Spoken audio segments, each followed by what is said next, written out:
How do you ask your fiance that you want to bring another man into the bedroom without him thinking that he's either not performing properly or that, you know, you just like another guy, or just all these other self-conscious issues that the male would go through at that point, in the same way you would go through if you weren't used to having a woman in the bed with you as well. In a monogamous relationship, I think you face probably the most obvious challenge of monotony. Really just making the effort to take the time out to sexually connect with your partner, and not necessarily every Wednesday at 9:15, I think is really important.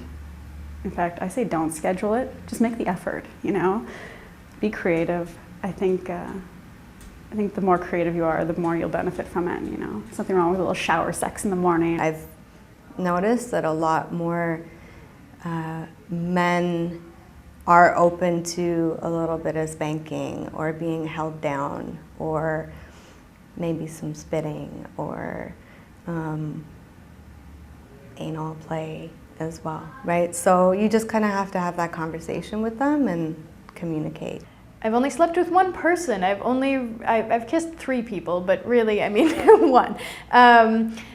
And I'm curious about what other people's bodies are like and how I can interact with them. But I don't know how to go about seeking that while maintaining this relationship. It can get really, really dull if you're just doing the same thing over and over again. So how do you keep it fresh? Introduce different playthings, different, you know, things that you want to try out or whatever, that sometimes you have to like push them and be like, come on, we can do it, it'll be fun. And then they're like, okay, it's fun, you know? Like, it's just about being open. And the thing is that when you're in a relationship for a long time, you get to know each other so well, right? That you kind of just want to do that. You do get into a rut. You do tend to know your partner, and you want to get to the point where you do know your partner. So once you've serendipitously fallen into that, you want to say, okay, now let's fall out off the comfort into discomfort and go, oh my God, okay, so we're both uneasy, but it's fun. I think sex has a lot to do with power.